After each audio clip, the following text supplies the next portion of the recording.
नमस्कार दोस्तों। वो कहते हैं ना, प्यार करना हर किसी के बस की बात नहीं है।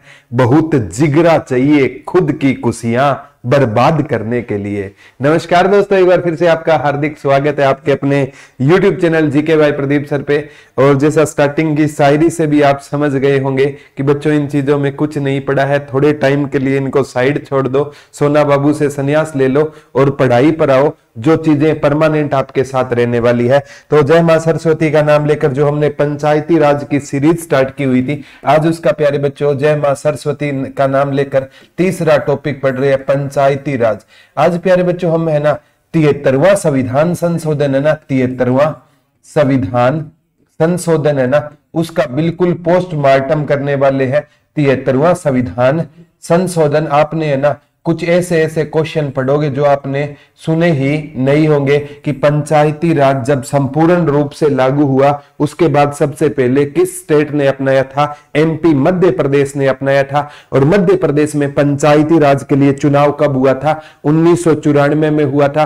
पंचायती राज संविधान के किस भाग में है? भाग 9 में है। और आर्टिकल की बात करूं 243 ए से लेकर ओ तक है, यानी 16 नए अनुच्छेद जोड़े गए। और प्यारे बच्चों आज मैं 16 के 16 अनुच्छेद आपको याद करवाऊंगा, क्योंकि इनसे ना वो पूछेगा पंचायती राज का गठन किस में है, पंचायती राज की परिभाषा किस में है, ग्राम सभा का गठन किस में है, महिलाओं को आरक्षण दिया जाएगा इसका वर्णन किस में है। तो बिल्कुल प्यारे बच्चों इतने डिटेल से आपको ये चीजें करने की गुरुजी जरूरत क्यों है? क्योंकि आजकल डिटेल से क्वेश्चन आते हैं। और रिक्वेस्ट है प्यारे बच्चों कि वीडियो को ज्यादा से ज्यादा आपको शेयर करना चाहिए। तो 73वां संविधान संशोधन प्यारे बच्चों 1992 में हुआ था। कब हुआ था? 1992 में हुआ था। लेकिन ये लागू कब हुआ था? तो ये लागू प्यारे बच्चों 1993 में हुआ था। लेकिन हुआ कब था ये याद कर लेना, 1992 में 73वां संविधान संशोधन हुआ था। मैंने बताया था कल के वीडियो में बताया था 22 दिसंबर को पीवी नरसिम्हा राव के टाइम में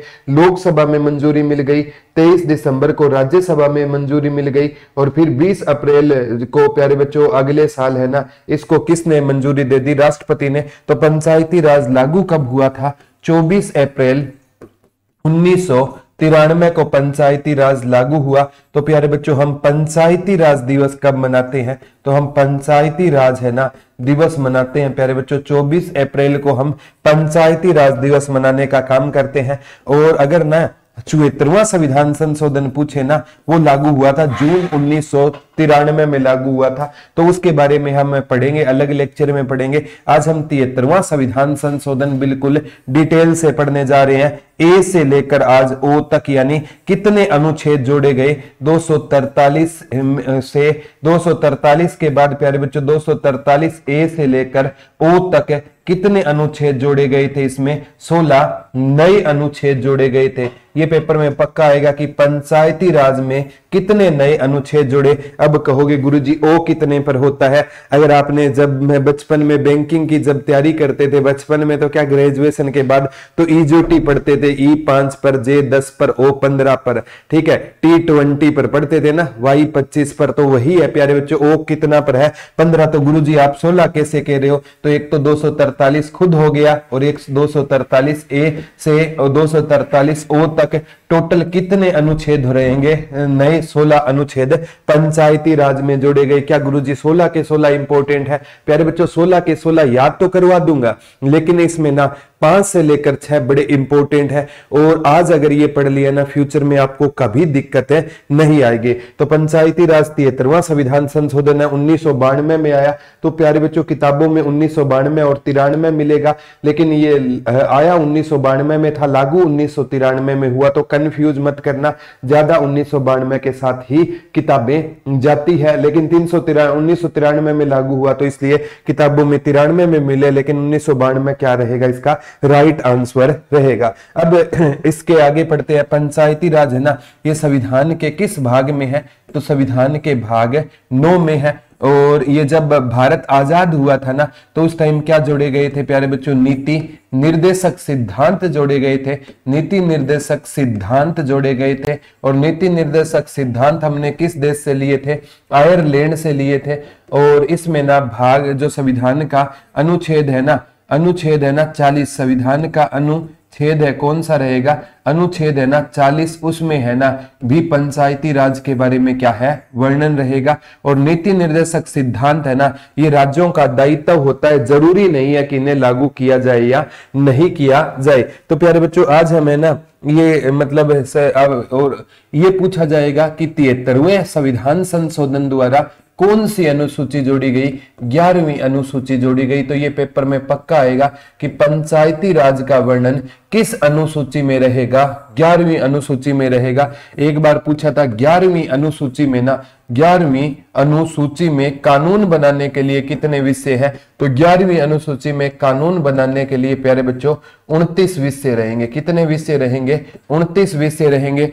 और कल मैं 12वीं अनुसूची भी पढ़ाऊंगा आपको। 12वीं अनुसूची में ना कानून बनाने के लिए कितने विषय रहेंगे, 18 विषय रहेंगे। देखो शहर बड़ा है और विषय कम है, गांव छोटा है और विषय क्या रहेंगे, ज्यादा रहेंगे। तो पंचायती राज जब पहली बार लागू हुआ था ना संपूर्ण भारत में जब पहली बार पंचायती राज लागू हुआ ना, तो ये कहां पर लागू हुआ था, मध्य प्रदेश में लागू हुआ। और कल हमने पढ़ा था पंचायती राज का जो पायलट प्रोजेक्ट था ना, वो कहां पर आया था, तो वो कहां पर आया था, आंध्र प्रदेश में आया था। गुरुजी कब आया था, 1958 में आया। लेकिन पंचायती राज सबसे पहले कहां पर आया था, 2 अक्टूबर 1959 को नागौर राजस्थान में आया था। उस टाइम इसको पंचायती राज को संवैधानिक दर्जा नहीं दिया गया और 1959 में ही पंचायती राज कहां पर आया था, तो 1959 में जो पंचायती राज है ना वो आंध्र प्रदेश में आया था। तो वहां पर प्यारे बच्चों पायलट प्रोजेक्ट तो आंध्र प्रदेश में आया था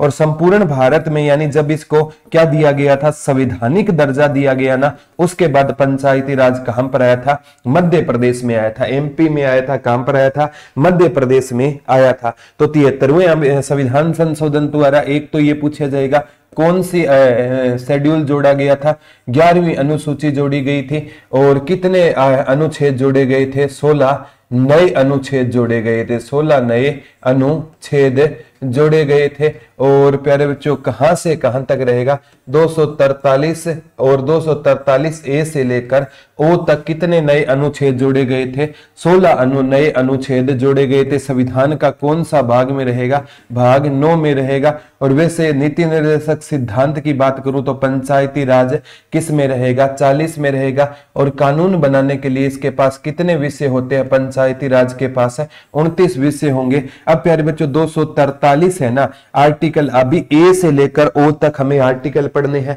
सारे याद रहे तो दी बेस्ट है, नहीं रहेंगे तो भी कोई बात नहीं, मैं कोशिश करूंगा लेक्चर में मेन आपको याद कराने की। 243 में पंचायती राज की क्या रहेगी, परिभाषा रहेगी। आज हम ये भी पढ़ेंगे कहां पर एक स्तरीय पंचायती राज है। प्यारे बच्चों आपके जम्मू कश्मीर में ना एक स्तरीय पंचायती राज रहेगा, कहां पर 2 स्तरीय पंचायती राज है, कहां पर 3 है, पश्चिम बंगाल में 4 स्तरीय पंचायती राज है। तो प्यारे बच्चों यहां से क्वेश्चन आएगा कि कहां पर पंचायती, जैसे नागालैंड वगैरह में पंचायती राज है ही नहीं, तो वो सारे के सारे क्वेश्चन जैसे जैसे लेक्चर आगे बढ़ेगा ना तो आपको सारे के सारे, बस आप माइंड कहीं पर डाइवर्ट मत करना, आप माइंड लगाकर और हर बच्चा कमेंट करके बताना कि इस सीरीज से आपको कितना फायदा हो रहा है। तो 243 में परिभाषा रहेगी, 243 ए में, ठीक है, 243 ए में किसका गठन रहेगा, ग्राम सभा।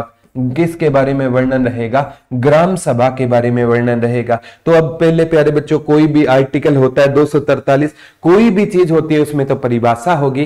किताब का पहला पेज प्रीफेस देखते हो तो यही तो होगा किताब में क्या चीजें हैं, क्यों लिखी, तो वही है परिभाषा है। पहले नंबर पर परिभाषा आएगी और परिभाषा के आगे ए नंबर पर, अब पंचायती राज में अगर आपको चुनाव में भाग लेना है तो आपको किसका सदस्य होना चाहिए, ग्राम सभा का। तो 1 नंबर पर ए में क्या आ जाएगी, ग्राम सभा, ये पूछा गया था। बी में पंचायत का संविधान आएगा, 243 बी में क्या रहेगा, पंचायत का संविधान रहेगा, पंचायत का संविधान रहेगा। गुरुजी याद कैसे करेंगे, बी से हम पढ़ेंगे बॉय, बी से क्या पढ़ेंगे, बॉय यानी लड़का यानी पुरुष। तो हमारा ना संविधान कैसा है, पुरुष प्रधान संविधान है नहीं, याद करना है, क्योंकि बॉय लड़कों को ज्यादा अहमियत दी जाती है ना।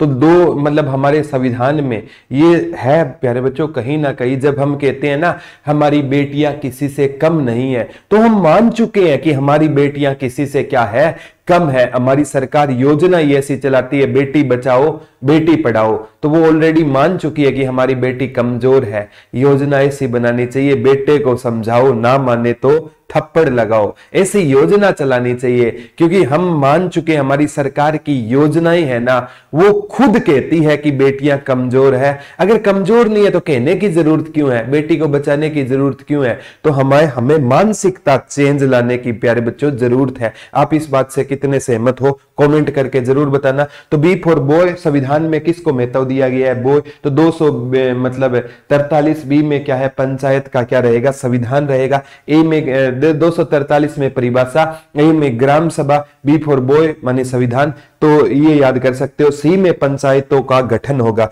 243 सी में किसका गठन रहेगा? पंचायतों का गठन रहेगा। किसका गठन? पंचायतों का गठन। सी माने क्या होता है? क्रिएट करना। क्रिएट माने क्या होता है? गठन करना। तो 243 में क्या रहेगा? गठन रहेगा। दोबारा लिख देता हूं प्यारे बच्चों यहां से, 243 आर्टिकल में क्या है? पंचायती राज की परिभाषा रहेगी। क्या रहेगी? पंचायती राज की परिभाषा। और 243 ए में क्या रहेगा? ग्राम सभा। किसका वर्णन है? ग्राम सभा का वर्णन है। और 243 बी में क्या रहेगा? पंचायती राज का क्या रहेगा? संविधान रहेगा, पंचायती राज का। और सी में क्या रहेगा? ये सबसे ज्यादा पूछा जाता है, पंचायती राज का गठन किस में है? तो 243 सी माने क्रिएट, क्रिएट माने किसी चीज का क्या करना? गठन करना। चार तो याद हो गए, ऐसे ऐसे करना है। और प्यारे बच्चों एक बार पूछा गया था, डी में सीटों का आरक्षण रहेगा। सी में क्या रहेगा? सीटों का आरक्षण रहेगा। 243 डी में क्या रहेगा? सीटों का आरक्षण। पंचायती राज में सीटों का क्या आरक्षण रहेगा कि किसको कितनी सीटें मिलनी चाहिए। तो डी में क्या रहेगा प्यारे बच्चों? सीटों का क्या रहेगा? आरक्षण रहेगा। अब हर कोई कहता है कि मेरे को दे दो, डी माने दे दो, मेरे को क्या दे दो? आरक्षण दे दो। हर कोई क्या मांग रहा है? आरक्षण। हर कोई कहता है मेरे को दे दो, क्या दे दो? आरक्षण दे दो। हर कोई, जैसे मीणा जाति ने क्या लिया था प्यारे बच्चों? आरक्षण लिया था ना, उसके बाद ये मांग प्रबल हो गई। हर कोई जाति चाहती है कि उसको क्या मिले? आरक्षण मिले। तो डी माने हर कोई क्या मांगना चाहता है? हर कोई कहता है कि मेरे को क्या दे दो? आरक्षण दे दो। ये सारे के सारे वो क्वेश्चन है प्यारे बच्चों जहां से आगामी एग्जाम में क्वेश्चन आएगा। डी आरक्षण दे दो। और ई में प्यारे बच्चों कार्यकाल रहेगा। ई में क्या रहेगा? कार्यकाल रहेगा। 243 ई में क्या रहेगा?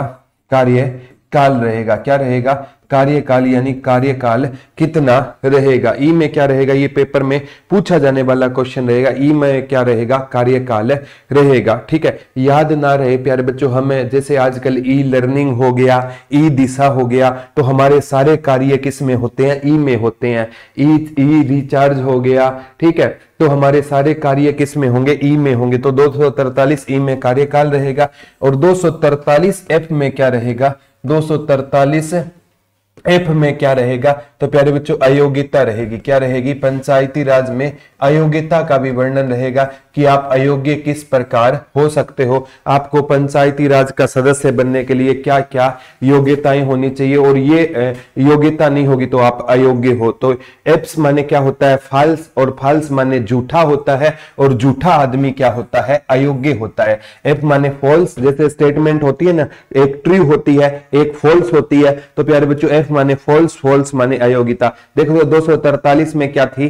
परिभाषा थी। 243 ए में क्या थी? ग्राम सभा थी। बी फॉर बॉय संविधान। 243 बी में क्या था? संविधान। सी माने क्रिएट, क्रिएट माने गठन। 243 सी में क्या था? गठन था। दे दो, डी फॉर दे दो, क्या दे दो? आरक्षण दे दो। ई काम, हर काम में ई कार्यकाल था। एफ माने फॉल्स, फॉल्स माने क्या होता है? एफ माने फॉल्स और फॉल्स माने अयोग्य। तो 243 एफ में किसका वर्णन था? अयोग्यता का वर्णन था। किसका वर्णन रहेगा प्यारे बच्चों? अयोग्यता का वर्णन रहेगा 243। एफ में रहेगा, एच में ना पंचायती, ये प्यारे बच्चों एफ के बाद जी में ना शक्तियां, पंचायतों की शक्तियों का वर्णन है। जी 243 जी में है ना पंचायतों की शक्तियों का वर्णन है।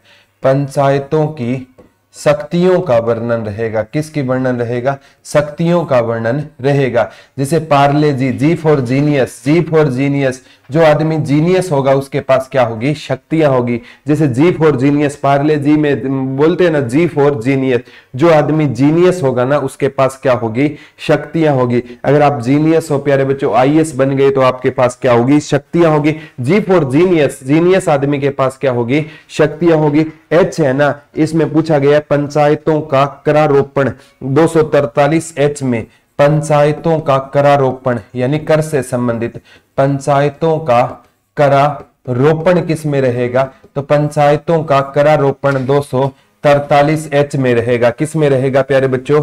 एच में रहेगा। किस में रहेगा? 243 एच में पंचायतों का क्या रहेगा? करारोपण रहेगा। एच माने प्यारे बच्चों ये ऐसे भी याद कर सकते हो, कोई भी काम है ना, एच माने हैन, हैन माने मुर्गी होती है, और मुर्गी है ना सारे दिन है ना, मुर्गी है ना क्या करती रहती है? मतलब सारे दिन हमें मुर्गियों का काम, वो अपना काम करवाती रहती है। यानी मुर्गियों को आप अकेले नहीं छोड़ सकते, कभी उनको दाना डालना है, कभी उनके अंडे को काउंट करना है, कभी ये करना है। एच माने मुर्गी, मुर्गी का हर टाइम काम करता, हमें हर काम उनका करना पड़ता है। ठीक है, तो एच माने हैन, हैन माने मुर्गी का हर काम करा। एक आधी ट्रिक है ना आप अपने हिसाब से भी बना सकते हो, जरूरी नहीं है कि हर ट्रिक आप मेरे हिसाब से ही बनाओगे, अपने हिसाब से भी आप ट्रिक बना सकते हो। आई में वित्तीय स्थिति होती है 243। आई में क्या रहेगी प्यारे बच्चों? पंचायती राज की वित्तीय स्थिति रहेगी। पंचायती राज की वित्तीय स्थिति रहेगी कि पंचायती राज के पास पैसा क्या आएगा?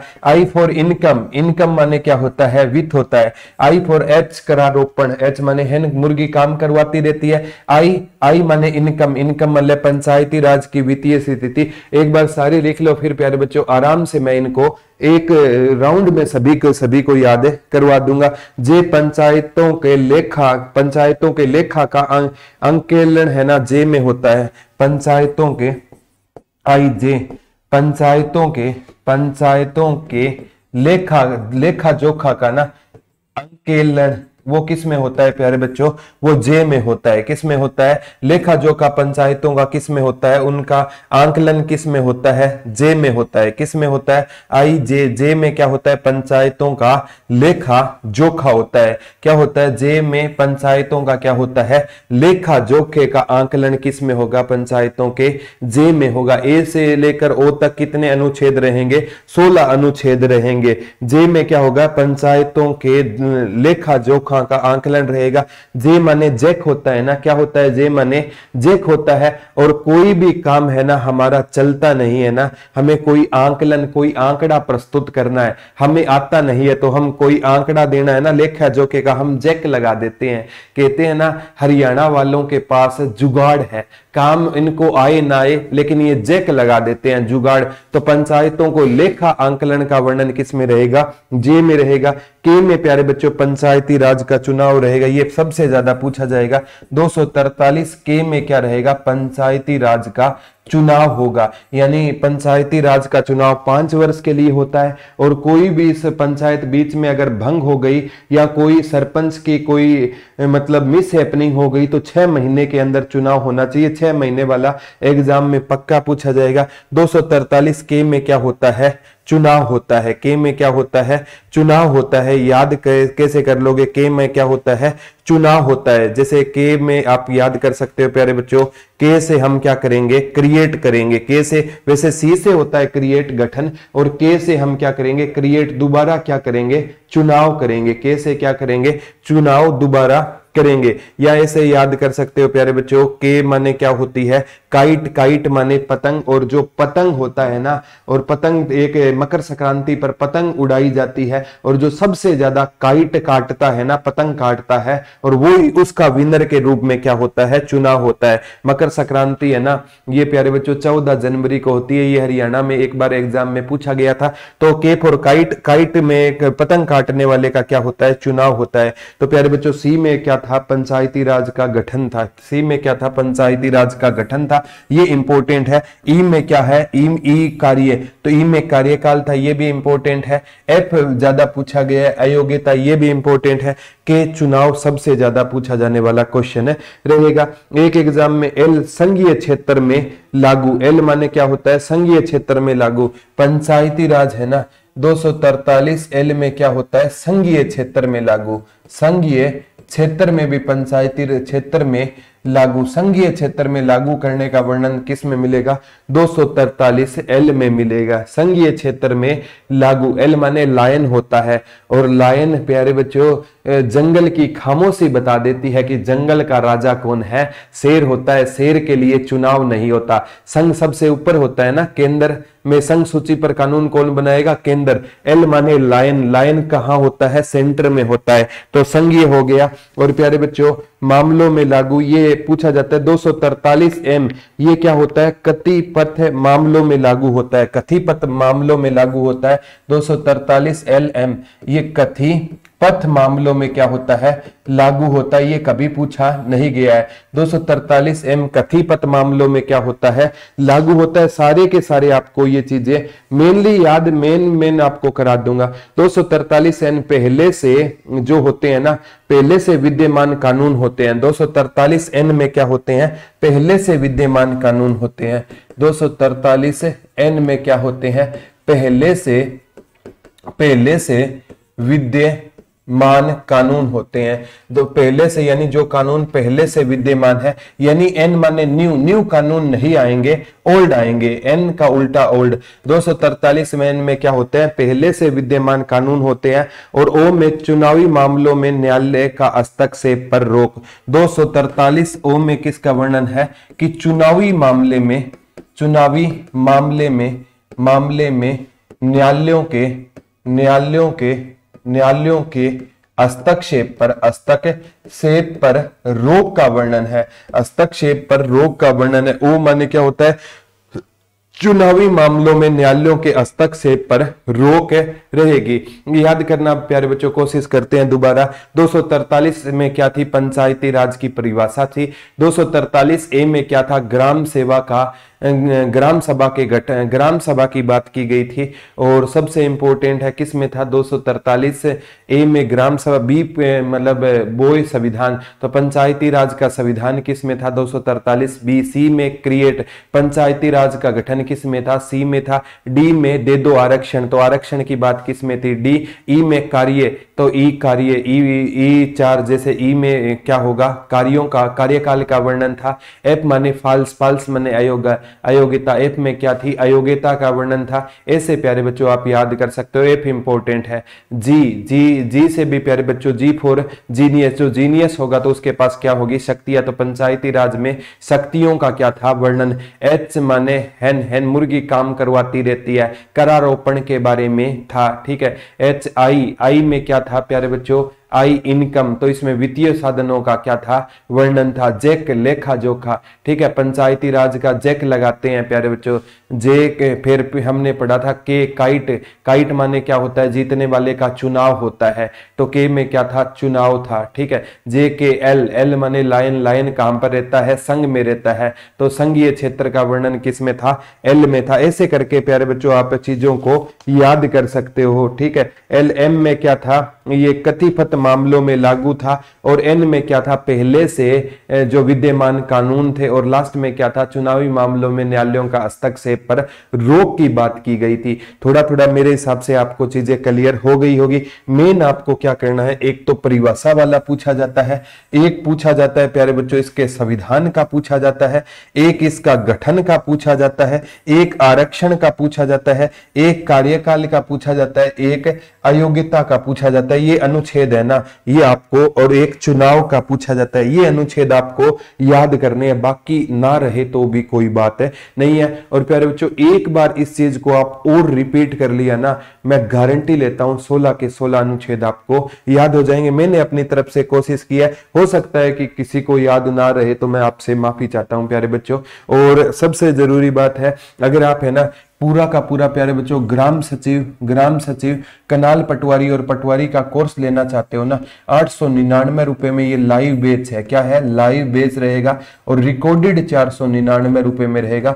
74,978 40047 पर आप इंक्वायरी करके धुरीना पर कोर्स ले सकते हो। और इसमें 19 टीचर है प्यारे बच्चों, ये लाइव भी है प्लस रिकॉर्डेड भी है, यानी ये दोनों कोर्स है ना आपको इसमें मिल जाएंगे। और ये केवल क्या है? आपका रिकॉर्डेड है। जो आपको अच्छा लगे वो ले लेना, क्योंकि लाइव की कॉस्टिंग ज्यादा होती है। ठीक है, तो 19 टीचर है, आप देख सकते हो प्यारे बच्चों, एक से बढ़िया एक टीचर, जिसने ले रखा है उनसे पूछकर लेना। अब प्यारे बच्चों पूछा गया था पंचायत का गठन व संरचना। 243 में ना मतलब जैसे संविधान का बारे में वर्णन था, और त्रिस्तरीय पंचायती राज जैसे गठन होगा तो त्रिस्तरीय पंचायती राज की बात किस में है? 243 में ना त्रिस्तरीय, हमारे यहाँ कैसा पंचायती राज है? त्रिस्तरीय पंचायती राज है। हमारे यहाँ कैसा पंचायती राज है? भारत में त्रिस्तरीय पंचायती राज की क्या की गई है? बात की गई है। ये पूछा गया था। 243 अलग से किसका वर्णन है? त्रिस्तरीय पंचायती राज। और 243 में पंचायती राज की संरचना है। सी माने क्रिएट, गठन है ना, तो वही बात है संरचना। सी में क्या? संरचना। 243 में किसकी बात की गई थी? पंचायती राज की संरचना। कई बार शब्द को घुमा फिरा कर पूछ सकता है। अब ग्राम, जैसे पंचायती राज 3 स्तर का होता है ना, ग्राम एक होती है ग्राम पंचायत, एक होती है मध्य स्तर पर पंचायत समिति होती है, और एक जिला स्तर पर क्या होता है? जिला परिषद होता है। क्या होता है? जिला परिषद होता है। अब ग्राम पंचायत है ना, इसको पहले क्या बोला जाता था? मुखिया को आजकल सरपंच बोलते हैं। पहले इसको क्या बोला जाता था? प्रधान बोला जाता था। क्या बोला जाता था? प्रधान बोला जाता था। और ब्लॉक के प्रमुख, ब्लॉक का होता था ना, उसे क्या बोला जाता था? प्रमुख बोला जाता था। और जिला का मुखिया होता था, उसे क्या बोला जाता था? अध्यक्ष बोला जाता था। क्या बोला? और अध्यक्ष का चुनाव है ना, ये यही क्वेश्चन आता है, अध्यक्ष का चुनाव कैसे होता है? तो ये अप्रत्यक्ष रूप से अध्यक्ष का चुनाव होता है, क्योंकि ये प्यारे बच्चों प्रधान और प्रमुख है ना, ये उसके चुनाव में, यानी जनता के चुने हुए प्रतिनिधि है ना, जिला परिषद के अध्यक्ष का क्या करते हैं? चुनाव करते हैं। क्योंकि अध्यक्ष का अलग से क्या होता है? चुनाव होता है, इनडायरेक्ट होता है। और ये क्या होते हैं? सरपंच और ब्लॉक समिति वाले डायरेक्ट चुन लिए जाते हैं। तो ये चीजें होती है। तो ग्राम पंचायत में प्रधान होता है, पंचायत समिति में प्रमुख होता है। अब पंचायती राज का ना शीर्ष शाखा पूछी जाएगी, तब आप आंख बंद कर अध्यक्ष कर देना। मध्य पूछी जाएगी तो आप आंख बंद कर पंचायत कर देना। और निम्न पूछी जाएगी तो आप है ना ये कर देना, ग्राम पंचायत कर देना। क्या कर देना लाडले बच्चों? ग्राम पंचायत कर देना। अब बात आती है प्यारे बच्चों, गोवा में भी त्रिस्तरीय पंचायती राज है, लेकिन गोवा में ना वो तीसरा स्तर अलग है। ये पूछा गया था। जैसे ग्राम लेवल पर क्या हो गई? ग्राम पंचायत हो गई। ठीक है, और जिला लेवल पर क्या हो गई? गोवा में जिला परिषद हो गई। और बीच में है ना एक तालुक पंचायत है। यही क्वेश्चन आया था कि गोवा में एक स्तर अलग कौन सा है? तो जो तालुक पंचायत है ना, गोवा में क्या है? एक अलग स्तर रहेगा। और प्यारे बच्चों ये पेपर में पूछा जाने वाला क्वेश्चन रहेगा। और मेघालय, मिजोरम, नागालैंड में पंचायती राज नहीं है। मेघालय, मिजोरम और नागालैंड में पंचायती राज नहीं है। यहाँ पर जनजाति परिषद है। क्या रहेगी? जनजाति परिषद रहेगी। वो कहेगा कहां पर पंचायती राज नहीं है? मेघालय, मिजोरम, मेघमणित्री। इसके कुछ आपको याद आ रहा होगा प्यारे बच्चों, मेघमणित्री से क्या याद आ रहा है? कमेंट करके जरूर बताना। यहाँ पर क्या है? पंचायती राज नहीं है, जनजाति परिषद रहेगी। एक बार आया था एक स्तरीय पंचायती राज कहां पर है? केरल और जम्मू कश्मीर में एक स्तरीय पंचायती राज का कहां पर रहेगा? केरल और जम्मू कश्मीर में ना एक स्तरीय क्या रहेगा? पंचायती राज रहेगा। केवल एक स्तरीय है। 2 स्तरीय पंचायती राज पूछे ना, उड़ीसा और मध्य प्रदेश में है। उड़ीसा और मध्य प्रदेश में कौन सा पंचायती राज है? 2 स्तरीय पंचायती राज रहेगा। और त्रिस्तरीय आपका कहां पर रहेगा? यूपी, बिहार, हरियाणा। जैसे 3 स्तरीय यूपी बिहार कहां पर रहेगा? यूपी बिहार में रहेगा। और 4 स्तरीय पश्चिम बंगाल में रहेगा। कहां पर रहेगा? पश्चिम बंगाल में रहेगा। 1 स्तर पूछे तो जम्मू कश्मीर हो गया, एक मेघालय, ये जो आपका केरला हो गया जहां पर सबसे ज्यादा शिक्षित है, और 2 स्तरीय पूछे तो आपका कहां पर हो गया? उड़ीसा मध्य प्रदेश में हो गया। 3 पूछे तो यूपी बिहार में हो गया। 4 पूछे तो पश्चिम बंगाल में हो गया। ये पश्चिम बंगाल वाला 101% पूछा जाता है ममता दी वाला कि भारत में कहां पर 4 स्तरीय पंचायती राज है? तो 4 स्तरीय पंचायती राज है ना पश्चिम बंगाल में है। कहां पर रहेगा? पश्चिम बंगाल में रहेगा। अब प्यारे बच्चों सबसे ज्यादा एग्जाम में जो क्वेश्चन आता है ना कि पंचायती राज का गठन है ना कितने वर्ष के लिए होता है? तो पंचायती राज का जो फॉर्मेशन होता है ना या पंचायती राज का गठन वो कितने वर्ष के लिए होता है?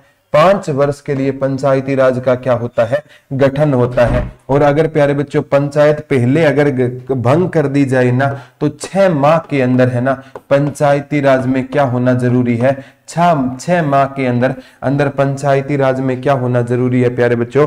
चुनाव होना जरूरी है। और इसमें ना कहते हैं पंचायती राज में आरक्षण का भी वर्णन है SC और ST के लिए। दे दो आरक्षण D में था ना, आरक्षण का भी पंचायती राज में क्या है? वर्णन है। महिलाओं के लिए ना भारत में 1/3 आरक्षण है। हरियाणा का पंचायती राज अलग पढ़ाऊंगा, हरियाणा में 1/2 आरक्षण है, वो बात करेंगे। भारत में पंचायती राज महिलाओं के लिए क्या रहेगा? 1/3 पंचायती राज रहेगा। ये भी पूछा जाने वाला क्वेश्चन रहेगा। SC और ST के लिए आरक्षण रहेगा। किसके लिए रहेगा? SC और ST के लिए क्या रहेगा प्यारे बच्चों? आरक्षण की भी क्या की गई है? बात की गई है। तो प्यारे बच्चों हरियाणा में पूछा है तो कौन सी जाति नहीं है? हरियाणा में ST नहीं है, ये पेपर में आ चुका है। हरियाणा में क्या नहीं है? ST नहीं है। और प्यारे बच्चों आपसे पूछे ना अरुणाचल प्रदेश में SC नहीं है। शेड्यूल कास्ट के लोग कहां पर नहीं है? अरुणाचल प्रदेश में नहीं है। तो अरुणाचल में नहीं है तो वो आरक्षण कहां से देंगे? और OBC को आरक्षण देना ना ये प्यारे बच्चों राज्य के ऊपर डिपेंड है। किसके ऊपर डिपेंड है? राज्य चाहे ना तो ये पंचायती राज की सूची का विषय है प्यारे बच्चों, ये राज्य सूची का विषय है। तो इसमें OBC को ये क्वेश्चन आया था पंचायती राज किसका विषय है? राज्य सूची का विषय है। तो OBC को आरक्षण देना या ना देना ये राज्य के हाथ में है। SC को अरुणाचल प्रदेश में है ही नहीं। एक आया था प्यारे बच्चों 83वां संविधान संशोधन 2000 में, उसमें यूपी में ना OBC को आरक्षण दिया गया था। 83वां संविधान संशोधन आया था उसमें ना यूपी में किसको आरक्षण दिया गया था? बाद में OBC को यूपी में क्या दिया गया था? आरक्षण दिया गया था। वैसे ये राज्य के ऊपर है।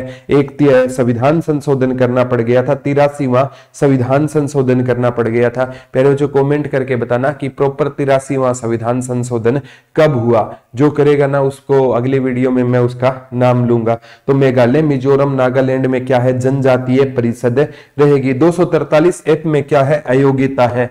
243F माने फॉल्स, फॉल्स माने क्या है? अयोग्य है। तो अयोग्यता का वर्णन किस में है? 243F में क्या रहेगा? अयोग्यता का वर्णन रहेगा। और ये भी आ सकता है पंचायती राज में ना चुनाव है ना ये क्या होता है? प्रत्यक्ष रूप से होता है। किस में रूप में होता है? प्रत्यक्ष रूप से क्या होता है? पंचायती राज में चुनाव होता है। किस रूप में चुनाव होता है? जनता प्रत्यक्ष रूप में अपना क्या चुन लेती है? प्रतिनिधि चुन लेती है।